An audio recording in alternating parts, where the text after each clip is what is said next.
Hey, welcome back to Elektro. I'm joined today by Muta-scuM. We've done some text interviews before, so you might have seen some of the reviews I've done with Muta-scuM previously. But for those who don't know who you are, could you introduce your music and who you are? I'm Muta-scuM. I'm sort of a weird mix of like a bit of noise and a bit of breakbeat and the occasional melody and generally just random samples I find from wherever I can pick up inspiration. So yeah, I write music because it's the music I want to hear rather than anything else, if that makes sense.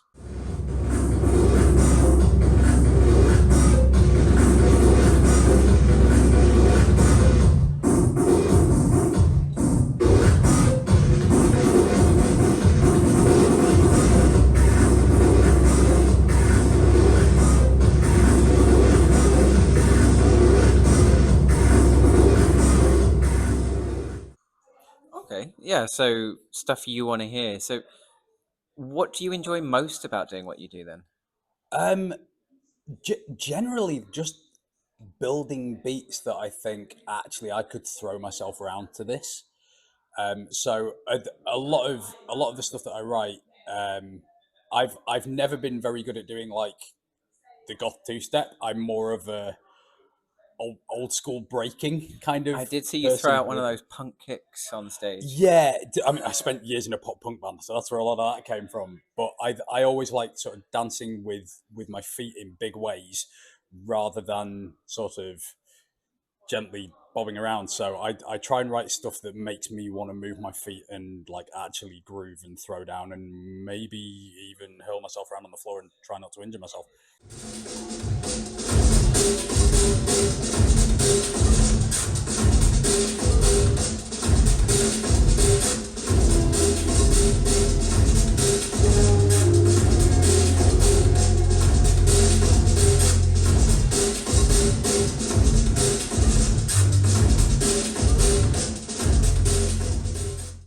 Yeah. Okay. Sounds good. And you said it was weird for you to be on the other side of the barrier for a change when you were performing. So how many of Scum shows have you actually done? Oh blimey! I mean, it was more a case of it's weird being at Infest on the other side of the show. So I've done a few different shows over the years. Hmm. Recently it's been slow sort of restarting everything. So I did a load of stuff back at the end of like the noughties and the beginning of the 2010s. And then I joined a pop punk band, suddenly had no free time to do any of Muta-scuM stuff. So kind of shelved it for a bit and then brought it back in 2020, which great year to bring a live act back, right? And then kind of had a bit of a build up, did a show with Beat Cancer a little while ago, and then it's actually been really sort of like pulling teeth trying to get more live shows. But being at Infest that side of the barrier is so surreal because I've been part of Infest since 2006 was the first year I came, and there's only 2 years I've missed in that entire time. So that was one of the things that made it so surreal. Was like, especially being in Manchester, which this is my local gig venue as Mm. well. So being at a gig venue that I've been to loads of times, in a festival that I've been at loads of times as a punter, and then suddenly being on stage in that regard, it's just like, whoa, that's weird. It's not something you saw coming at some point. Yeah. Yeah, it's a weird one because I should have seen it coming because I've known about the gig for months, but it's still when you get to it, there's nothing that really prepares you for that. Yes. Yeah, I understood that with DJing the first time I did it. I was like, how am I here? Why? Yeah, who's trusted me to do this? Yeah. Yeah, Okay. And you in the music I've reviewed for you anyway, you do use media quite a lot. So like yeah. films, samples. So is there like a particular film or TV show that you really want to sample, but you've just never found it to fit just yet? Um, Weirdly, Star Trek: The Next Generation's had quite a few. Where I've been Hell like, fucking there's some yes. great ones in there, but every time I try and put it to music, I'm just like, Captain Picard's voice isn't quite as intense as I need it to be, I and things can't like that. remember who does it, but there's a song called Trekker. Um, and it's the bit where Beverly's losing her mind because she Oh can God, And he says, "Get That's some rest. You use the medication if you need to." And like yeah, Picard's voice was just like so great in that sample. yeah. So, have you got any like particular scenes that you really would love to use? Just trying to think. I've got a list somewhere. I've got so many samples that I want to use that I had to start writing them down. Um, I mean, one of the obvious ones is the whole thing of it is possible to make no mistakes and still lose, Yes, because that's life. it's Yeah, such an important lesson to remember, and especially in a world where everybody's just trying to get everything right. It's like, no, it's okay to sometimes lose, and actually, like I personally I find success more frightening than failure anyway. It is possible to commit no mistakes and still lose. That is not a weakness. That is life. I believe I understand, sir. yeah. And I think in the current climate, with Picard's speech in the Drumhead, when he's like, "When the first chain is Oh forged," God, that would be a yes, great one yeah, in the yeah, current climate. definitely. Yeah, there's quite a lot of just the next generation that has aged depressingly well. It's It's like, how have brilliant. we not fixed this in like 30, 40 years since all these series came out? I don't think anyone could watch Star Trek Next Generation and go, "Nah, this is outdated." It's always going to be brilliant. Yeah, yeah, and it's always the bits that are horrendously uncomfortable that make it last as well, though. Because Mm. like, if we ever want to get to that wonderful utopian future, we've got to fix so much. Yeah. And yeah, we And ain't getting there in a minute. this is in danger of becoming a Star Trek podcast all of a sudden. So Yeah, let's change the subject. I will always wear my nerd badge with pride. Yeah, I will talk about Star Trek all day long. So, is there one of your songs that you find to be the most enjoyable for you to play live? My big one for playing live is "Bind Up the Broken," which is the second one that I played as my set today. Mainly because, I mean, being a Jesus fan, like the fact that the sample in it is literally it's a direct lift out of the Bible. It's literally "Bind Up the Broken, declare freedom for the captives, declare the year of the Lord's favor," and it's this wonderful bit that in the Gospels, Jesus reads it out at the start of his like earthly ministry Mm. to basically say, "This is what I'm here to do," and it's just this wonderful positive statement of liberation for people that are struggling, and like what people following God on earth is supposed to look like, and it's Yes. all good stuff. And anytime I do it, like I like the beat that I wrote, and I like the drop in, and there's loads of musical elements that I like, but I just love knowing that I've got that bit in there that's just such a positive thing. Because it's such a weird juxtaposition that you have, Jesus smashing up a temple, Yeah. and then you have, right wing fundamental Christian nationalists in God. America doing far more damage to the Yeah. name of Christianity Yeah. than anything else ever. Well, Yeah. maybe apart from the Romans, but Yeah, I mean, the third century was a little bit sketchy, let's face it. but like, the amount of people I know that used to be Christian, Yeah, but then they yeah. saw America and were like, nah, Yeah, and actually, nah. I totally get why. I mean, Mm, there's an amazing quote from a theologian from probably about a century ago now. There is the biggest cause of atheism is Christians who acknowledge Jesus with their words and then deny him with their actions. yeah, and And especially, like you say, in recent months, like I've almost stopped calling myself a Christian when I'm talking to people, because I'm like, I'm not ashamed of being a Jesus follower, hmm. but I am so ashamed of what people do in the name of Christianity, and it's Yeah, so not what it's meant to look because like. you are one of the most supportive people in the community. Oh, thank Because you. That's every very time much that. I've shared anything that is like very much, you would expect to have the right wing people go, "Oh, you can't share that," like, and you're as the first usually to like it Yeah. and comment something nice, and you even wore on your stage set here, Jesus loves you with in the pride color Yeah. flags, and I think that is what people need a fuckload more of. Yeah. So when I first got that T-shirt made, I only got it done as like, I can wear this as stage clothes. That's where I've got the environment to do it. And then as soon as all that nonsense with the flipping Supreme Court ruling happened a few weeks ago, I was like, I'm wearing this in public. I'm just doing it Mm. because it's such an important message. People need to know that they're valued, that they are okay to be who they are. Do you find then that your music on stage is an expression of your spirituality? Oh yeah, 100%. I mean, I it's kind of a weird one because my faith underpins just about every decision that I make. So like, I am as caring and any of the other nice stuff that anybody's ever said about me because of that. Left to my own devices, I am a horrendous human being, and I'm like really negative, and I get really down on everything, and I'd quite happily live in a cave and never see anybody. But because of like the model of Jesus in the Gospels and what that looks like and who he is, that helps me to be a person that's capable of like actually doing some good in the world. And then the writing music bit almost came out of that because it was like I want to write music. I want to be able to give some positivity back, especially because like it's really easy in the industrial scene, in the metal scene, in basically any alternative music scene, for people to get very negative and to focus more on like the doom. And some of it's catharsis, some of it's just letting that stuff out. But it's just like I'm so much better because of the positivity that I get from my faith. How do I translate that into music that I want to listen to, but that can then kind of encourage other people? I get that because in obviously pagan, I used to be Catholic.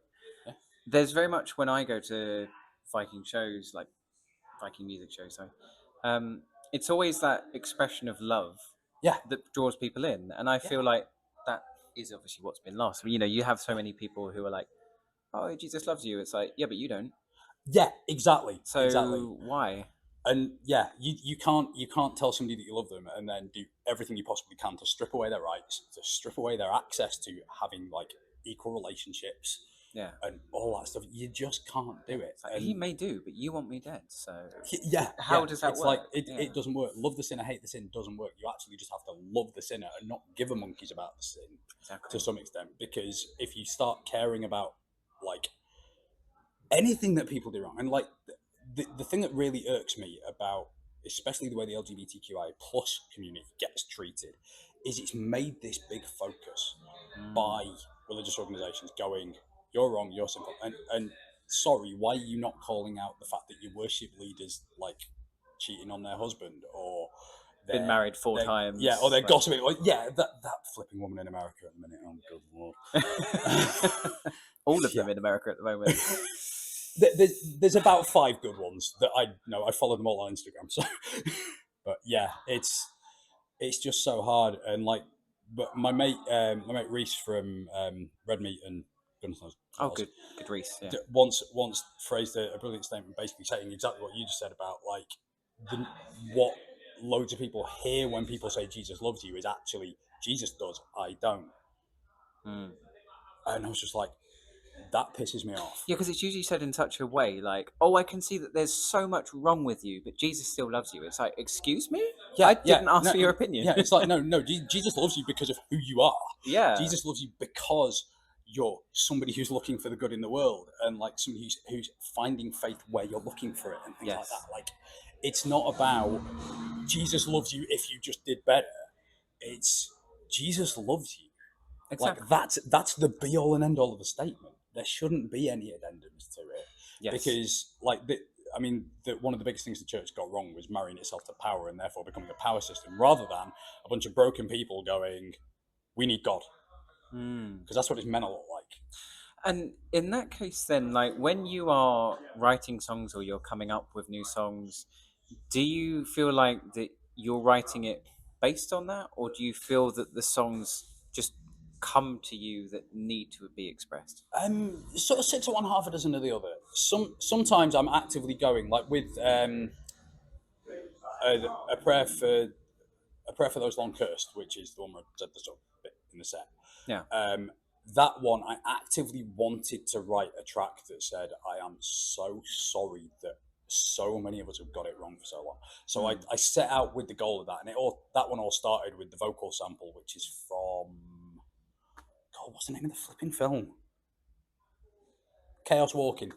Yeah, I was gonna say you've sampled a lot of films. So. Yeah, trying to remember half of it is a nightmare. But yeah, so that sample from Chaos Walking, as soon as I heard it in the film, I was like, that's what I need to say. And then built the track around it. Whereas some of them, it's more been a case of I've written a track and then I've gone, what do I want to say with this music? What is the music telling me that it's saying? Yes. And some of it is just like historically I've got a lot of songs that are to do with being sleep deprived because of working crappy shift jobs and things like that. So there's sort of patterns of that run through things. There's patterns of stuff to do with like obviously topics like faith, topics like death, things like that kind of run through everything. But then every once in a while I'll have a bit of music where like there's some tracks where I genuinely don't remember writing them Okay. because I just got so in flow state and just going for it, and then they almost wrote themselves, and then I sort of sat back afterwards and went, that sounds really good, how did I manage that? Ah.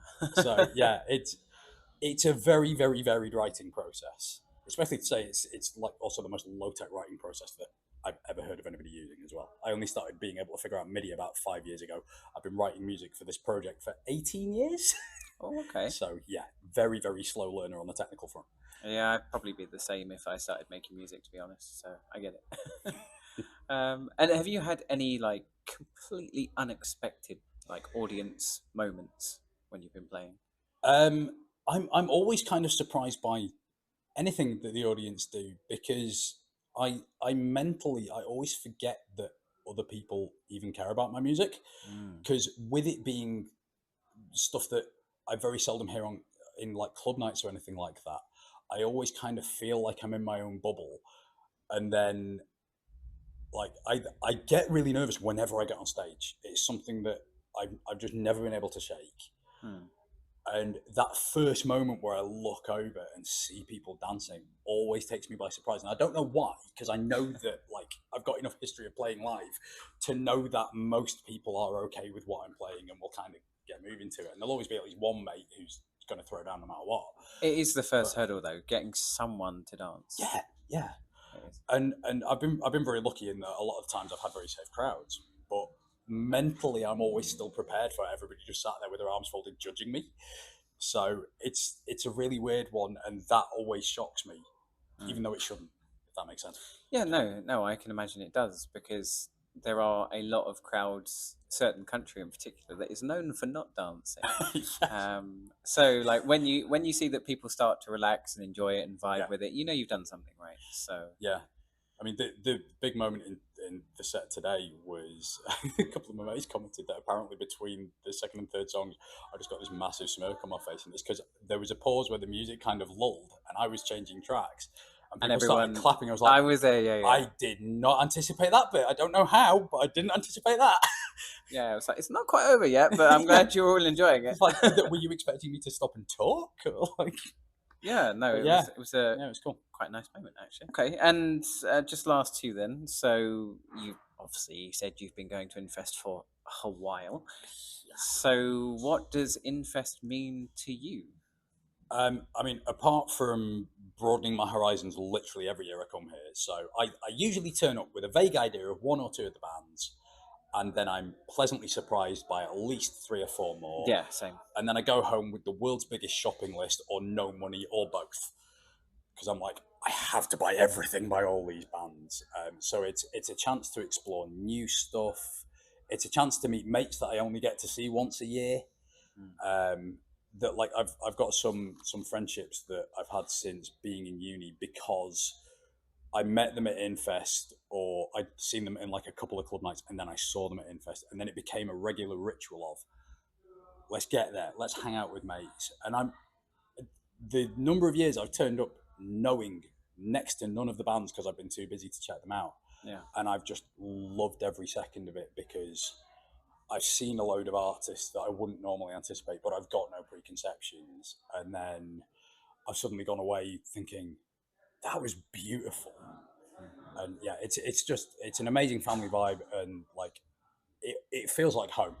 Oh, good. Not only because of obviously like the only reason the Muta-scuM exists in the format it currently does is because in 2007 I was jammy and won the first prize in the raffle, which happened to be Ableton Live. Oh, nice. And therefore, it's like, great, I've got my thing.